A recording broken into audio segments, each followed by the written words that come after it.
আছে। এভাবেই push button click করে আপনার এখানে এখন সবুজ সাইন জ্বলবে, অর্থাৎ রাস্তা পারাপারের জন্য পথচারীদের যাতায়াতের জন্য অপেক্ষা করতে হবে। এখন কিন্তু এই পুশ বাটনটি ক্লিক করার পর আপনাকে এখানে অপেক্ষা করতে হবে এবং এই মুহূর্তে যে সাইনটি দেখা যাচ্ছে সবুজ সাইন, এটি যানবাহন চলাচলের জন্য। এখন যানবাহন চলাচল করছে, আপনাকে অপেক্ষা করতে হবে। কতক্ষণ ঠিক আপনি কতক্ষণ অপেক্ষা করবেন সেটা দেখার জন্য আপনি ঠিক অপোজিট পাশে একটি দেখতে পাচ্ছেন কাউন্টডাউন হচ্ছে, সেটা কিন্তু আমরা একটু দেখাচ্ছি। গাড়ি যাচ্ছে, এই যে দেখতে পাচ্ছেন, এই যে দেখতে পাচ্ছেন 73 সেকেন্ড, 72 সেকেন্ড, 71 সেকেন্ড, এভাবে আপনাকে অপেক্ষা করতে হবে সে সেকেন্ড দেখে। এরপর ঠিক যখন এখানে লাল বাতি জ্বলে যাবে, অর্থাৎ গাড়ি পারাপারের যখন সিগন্যালে লাল বাতি জ্বলে যাবে এবং ওইখানে যখন এইখানে যখন সবুজ হয়ে যাবে, ঠিক রাস্তা পারাপারের যে সাইনটি যখন সবুজ হয়ে যাবে, তখন কিন্তু আপনি এই পথচারীরা পারাপার হতে পারবেন। এই ধরনের দৃশ্য উন্নত দেশগুলোতে, উন্নত রাষ্ট্রগুলোতে দেখা যায়, কিন্তু বাংলাদেশে প্রথম পরীক্ষামূলকভাবে এই রকম ট্রাফিক সাইন চালু হচ্ছে। দর্শক সরাসরি দেখছেন বাংলা নিউজ 24, সঙ্গে রয়েছে আমি গোলাম কিবরিয়া সানজিদ। এখানে দেখতে পাচ্ছি অনেক পথচারী অপেক্ষা করছেন, ঠিক উন্নত দেশের উন্নত নিয়ম। সড়কে যে দুর্ঘটনা হচ্ছে সেই দুর্ঘটনা এড়ানোর জন্যই উন্নত দেশের উন্নত নিয়ম এখন বাংলাদেশের ডিজিটাল এই প্রযুক্তিতে ডিজিটাল বাংলাদেশ বিনির্মাণে চলে এসেছে, সেটাই দেখতে পাচ্ছেন। এবং এখানে এখনো এই নিয়মের সঙ্গে কিন্তু অভ্যস্ত হয়নি রাজধানী ঢাকাবাসী, সেজন্য কিন্তু স্বেচ্ছাসেবী যারা রয়েছে তারা কিন্তু এভাবে মাইকিং করে পথচারীদেরকে এই নিয়ম সম্পর্কে তাদেরকে পরিচিত করছেন। আমরা কয়েকজনের সঙ্গে কথা বলবো। এই যে নতুন নিয়মে জি আমরা দেখতে পাচ্ছি যে সময় হয়ে গিয়েছে, দেখুন দেখুন এখন কিন্তু সেই সবুজ বাতি জ্বলে গিয়েছে এবং এভাবেই কিন্তু পথচারীরা পারাপার হচ্ছেন এবং যানবাহনগুলো থেমে গিয়েছে, অর্থাৎ এবং যানবাহনের সাইনে কিন্তু লাল বাতি জ্বলে গিয়েছে। পথচারীরা দেখতে পাচ্ছেন ওদিক থেকে আসছে, এদিক থেকে পারাপার হচ্ছে, অর্থাৎ রাজধানী ঢাকায় এর আগে গাড়িকে এভাবে হাতে ইশারা করে অত্যন্ত ঝুঁকি নিয়ে সড়ক পারাপার হতে হতো। এবং দেখতে পাচ্ছেন যে এখন আমরা দেখি এই যে আবার লাল বাতি জ্বলে গেল, অর্থাৎ পারাপারে লাল বাতি জ্বলে গেল, আবার গাড়িগুলো এই যে চলে গেল, গাড়িগুলো আবার চলে যাচ্ছে, লাল বাতি জ্বলে গেছে। অর্থাৎ এমন নিয়ম উন্নত রাষ্ট্রের উন্নত দেশগুলোতে দেখা যায়। এখন সড়কের যে দুর্ঘটনা অনায়াসে এবং নিমেষেই তাজা প্রাণ ধরে যাচ্ছে সড়ক দুর্ঘটনায়, সে চিত্র নিয়মিতই কিন্তু দেখা যাচ্ছে বাংলাদেশের শহর রাজধানী ঢাকা সড়কে। সেই সড়ক দুর্ঘটনা রাস্তা পারাপারে অনেক স্কুল ছাত্র, কলেজ ছাত্র থেকে শুরু করে অনেকে কিন্তু হয়েছেন। সেই দুর্ঘটনা এড়াতে বাংলাদেশে চলে এলো বিদেশের মতো নতুন নিয়ম। দেখতে পাচ্ছেন এই মুহূর্তে ঠিক 69 সেকেন্ড, 67 সেকেন্ড, 66 সেকেন্ড এভাবে লাল বাতি জ্বলে আছে এবং যাত্রী পারাপারের যে সাইনটি সেই সাইনটিও লাল বাতি জ্বলে আছে।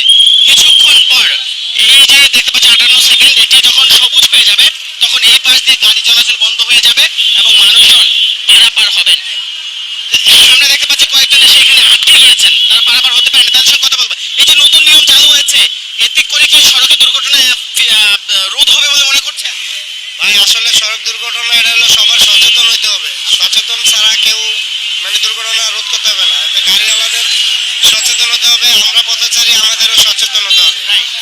এই নতুন নিয়মটি কেমন লাগছে? হ্যাঁ অবশ্যই ভালো, জি ভালো, খুবই ভালো। আমরা দেখতে পাচ্ছি অনেক পথচারীরাও কিন্তু এই নতুন নিয়মকে স্বাগত জানাচ্ছে। নতুন নিয়ম কেমন লাগছে? আলহামদুলিল্লাহ ভালো লাগছে। কি মনে হচ্ছে এই নিয়মের ফলে কি সড়ক দুর্ঘটনা রোধ হবে? না আলহামদুলিল্লাহ এই নিয়মের পথে সড়ক দুর্ঘটনা এড়াবে। দেখুন এবার দেখুন এই যে লাল সাইন জ্বলে আছে, 6 সেকেন্ড 5 সেকেন্ড মানুষ অপেক্ষা করছে, যখন এটি সবুজ হয়ে যাবে তখন কিন্তু আবার পথচারীরা চলে আসবে, সেটা দেখাচ্ছে। এই যে হয়ে গেল সবুজ এবং পথচারীরা চলে আসছে, দেখুন সবুজ হয়ে গেল, পথচারীরা এভাবে পারাপার হচ্ছে এবং এভাবে আসছে। উন্নত রাষ্ট্রের উন্নত নিয়মের মতো এখন রাস্তা পারাপারের নতুন নিয়ম চালু হয়েছে এখন এই মুহূর্তে রাজধানী ঢাকায়। তবে এটি পরীক্ষামূলকভাবে চালু হয়েছে, পরীক্ষামূলকভাবে রাজধানী ঢাকার মিরপুরে একটি পয়েন্ট এটি চালু হয়েছে এবং খুব শীঘ্রই রাজধানী ঢাকার বিভিন্ন পয়েন্ট এটি চালু হবে। জায়গার অর্থায়নে এই নতুন নিয়ম যেটি বিদেশের উন্নত রাষ্ট্রের সড়কগুলোতে যে দেখা যেত সেটি এখন রাজধানী ঢাকার রাস্তায়।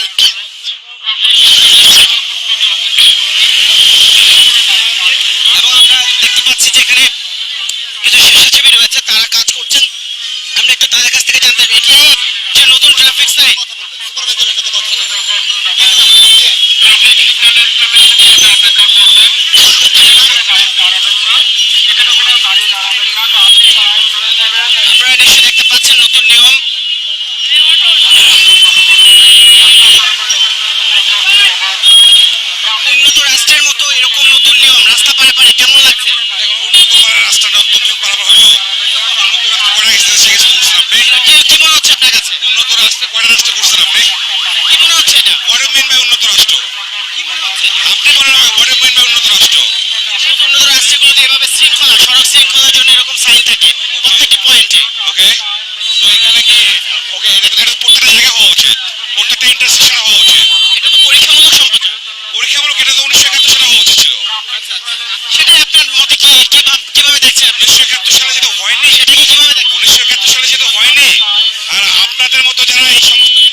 হচ্ছে সেই চিত্র কিন্তু